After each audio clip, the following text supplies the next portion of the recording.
Komnas HAM dan Polda Sumatera Utara menyampaikan hasil temuan sementara terhadap keberadaan kerangkeng manusia di rumah Bupati Langkat nonaktif terbit rencana berangin-angin.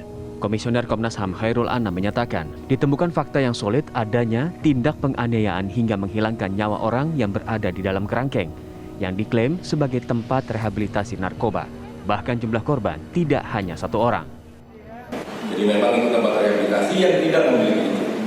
Faktanya kita temukan memang terjadi satu proses rehabilitasi yang cara melakukan rehabilitasinya memang penuh dengan catatan-catatan kekerasan yang fisik gitu ya, sampai hilangnya nyawa. Nah, dalam konteks hilangnya nyawa ini kami menemukan informasi, kami sudah telusuri dan sangat solid. Tadi kami sampaikan juga kepada Pak Kapolda, kepada teman-teman Polda Sumut soal berita soal adanya informasi soal hilangnya nyawa tersebut. Tapi ternyata ini yang juga menarik nih. Ternyata teman-teman Polda Sumut juga menelusurinya. Teman-teman Polda Sumut juga menelusuri hal yang sama. Ya, dan kami mengapresiasi itu, Pak Kapolda, teman-teman menelusuri itu dengan korban yang berbeda. Sehingga memang kalau ditanya oleh teman-teman nantinya, itu yang meninggal berapa? Pasti lebih dari satu. Polanya ketemu alatnya. Kapolda Sumatera Utara Irjen Pol RZ Panca Putra Simanjuntak menyatakan jajarannya menemukan 2 kasus hilangnya nyawa manusia yang terjadi di tahun 2021 dan 2016. Saat ini kepolisian pun tengah mendalaminya, termasuk kasus penganiayaan yang terjadi di dalam kerangkeng itu. Yang paling utama adalah terkait dengan hilangnya nyawa orang. Ini menjadi concern kami karena kita sepakat bahwa tidak boleh ada orang yang hilang nyawanya tanpa kejelasan. Dan untuk mendalami kasus ini, Komnas HAM berharap adanya perlindungan kepolisian terhadap saksi-saksi. Saat ini telah 30 orang saksi dimintai keterangan dan kemungkinan jumlahnya akan bertambah. Dari hasil penyelidikan kepolisian, sejak tahun 2010 telah ada 656 orang yang pernah berada di dalam kerangkeng manusia yang ada di rumah pribadi terbit rencana berangin-angin. Dari Medan, Sumatera Utara, Yoga Syahputra, TV One mengabarkan.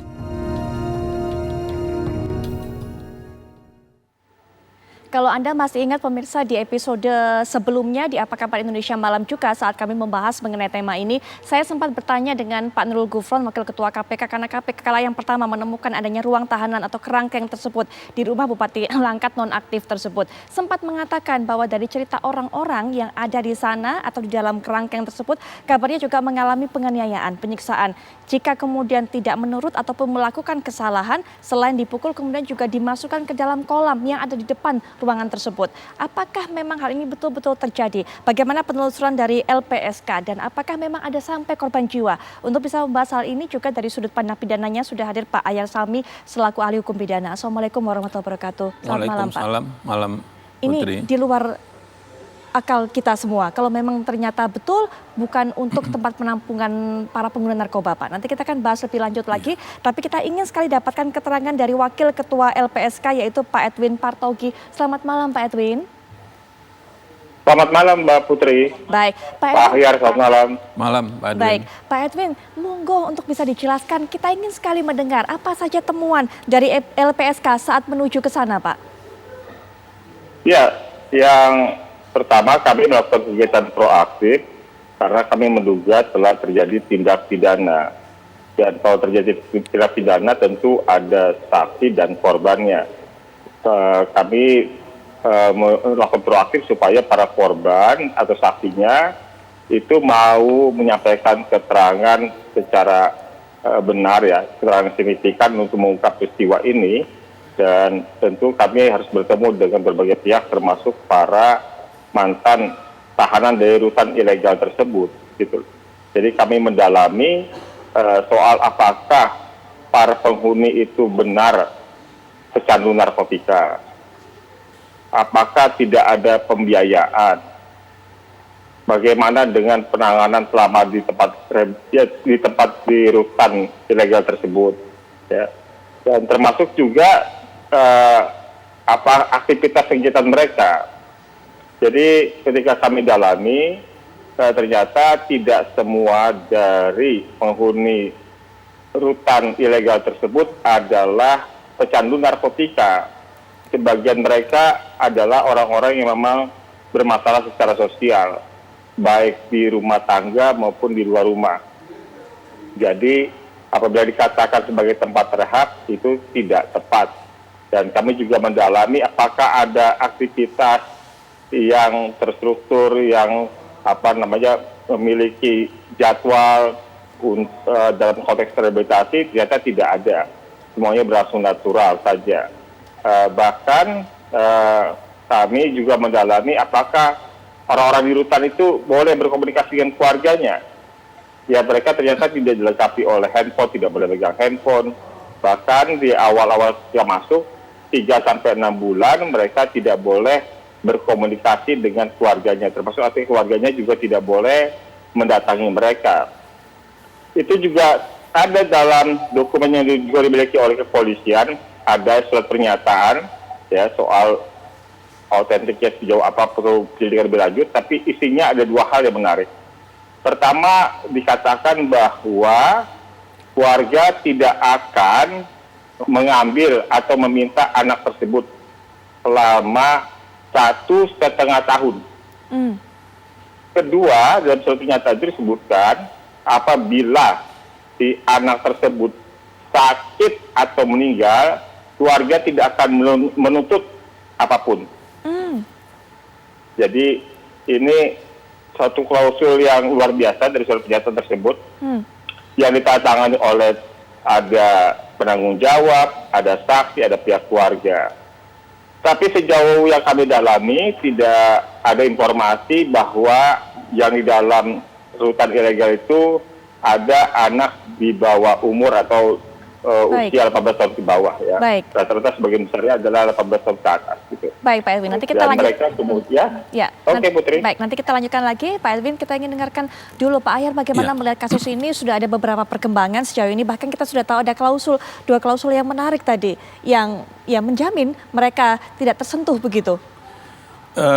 Saya ini memang bidangnya kan pidana ya Putri ya. Tapi kan pernah juga belajar perdata kita. Pasal 1320 BW Kitab Undang-Undang Hukum Perdata itu ada syarat sahnya suatu perjanjian. Bertentangan nggak suatu perjanjian itu dengan kesusilaan? Bertentangan nggak dengan hukum? Perjanjian yang kayak tadi. Di situ lihat, saya kira penegak hukum masuk coba dari pasal 1320. Syarat sahnya suatu perjanjian. Nah dari situ kita lihat, apakah dari perjanjian sah atau tidak? Kalau tidak bagaimana? Yang harus kita cari juga, ini kan tahapannya kalau saya lihat Komnas HAM sudah melakukan penyelidikan, mungkin kita juga berharap pihak kepolisian, Polda juga melakukan penyelidikan. Ini peristiwanya pidana tidak? Kalau ini peristiwa pidana, apakah perjanjian tadi bisa mengenyampingkan peristiwa pidana ini? Apakah dia bisa menghapuskan gugurnya menuntut? Kalau kita kembali ke dalam KUHP, nggak ada itu. Nah ini nggak ada perjanjian itu meniadakan pidana, nggak ada.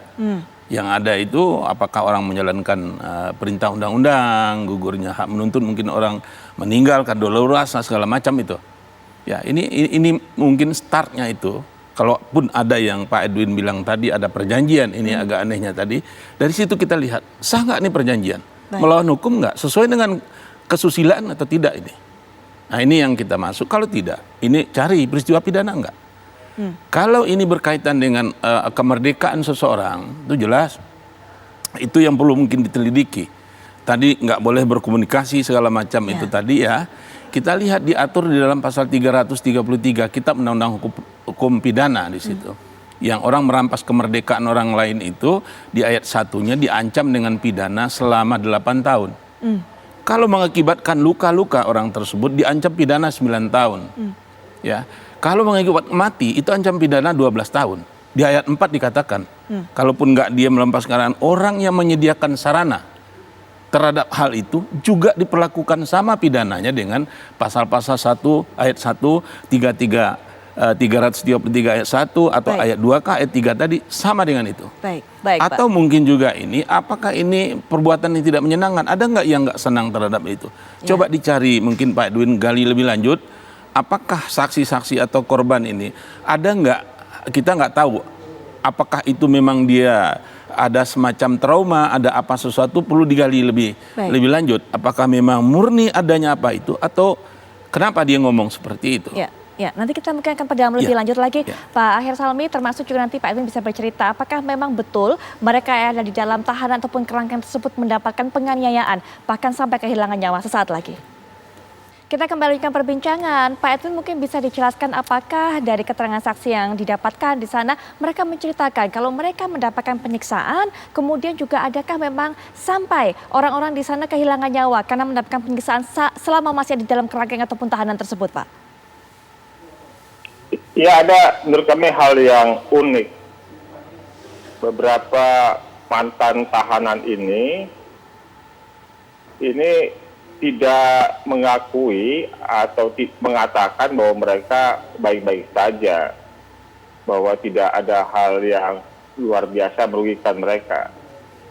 Padahal klausul dalam pernyataan yang tadi saya sampaikan saja, mereka 1,5 tahun perjanjiannya ada di dalam situ dan tidak boleh dijemput oleh keluarga. Ya, mereka ini orang-orang dewasa yang sebenarnya punya hak untuk menentukan nasibnya sendiri, tapi kenapa kemudian mereka bisa berada di tempat itu dalam waktu yang lama?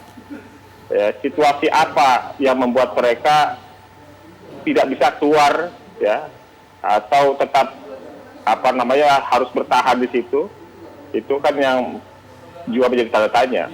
Dan kemudian kami mendapatkan informasi bahwa ada keluarga korban yang pada 2019 itu menitipkan saudaranya atau anaknya itu ke tempat di rutan ilegal ini. Sebulan kemudian dikabarkan bahwa anaknya tersebut meninggal dunia. Pertama disampaikan informasi meninggal dunianya dikarenakan asam lambung. Ya. Tapi kemudian ketika keluarga jemput, ada bekas luka di wajahnya yang membuat keluarga curiga bahwa kematiannya tidak wajar. Baik, karena waktu juga terbatas, mungkin closing statement dari Pak Ahyar, termasuk juga melihat bahwa ada ternyata keluarga yang menceritakan seperti itu, tapi ada juga kemudian orang-orang yang merasa tidak mendapatkan masalah di sana. Sepertinya berpihak terhadap adanya kerangkeng ataupun tahanan ini, Pak Ahyar. Iya, penegak hukum dalam hal polisi jangan terpengaruh oleh itu. Paling tidak ada 2 nyawa yang melayang. Lihat, meninggalnya nih kenapa? Sakit atau kena faktor apa?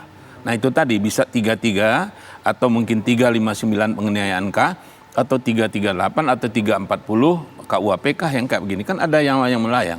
Jadi itu apakah alamiah atau ada sesuatu karena faktor yang lain. Nah sejauh mana juga yang punya tempat itu terlibat, ini harus diterapkan juga masalah penyertaan. Coba lihat apakah dia sebagai pelaku atau orang yang membantu melakukan kejahatan, itu diteliti. Praduga nggak bersalah tentu, tapi ini usut secara tuntas. Saya menyarankan tentu ini di take over oleh pihak Polda ya. Kalau pihak Polres saja takut nanti pakai nggak enak, rasa nggak enak untuk menghilangkan itu, mungkin pihak Polda. Kapan perlu mungkin dari pihak Mabes sendiri mungkin ada yang ikut di situ. Karena ini persoalan yang luar biasa, kok masih ada zaman sekarang ini tanda kutip penjara swasta ya. Kan baru ada gagasan buat penjara swasta karena negara ini udah kepenuhan, ternyata memang sudah ada. Tanda kutip ya. Betul Pak Ahyar. Terima kasih Pak Ahyar Salmi sudah memberikan pandangannya mengenai hal ini. Kita akan tunggu bagaimana perkembangannya. Pak Edwin Partogi juga terima kasih sudah meluangkan waktu untuk bisa memberikan keterangan apa saja yang didapatkan faktanya di lapangan. Sekali lagi terima kasih. Selamat malam.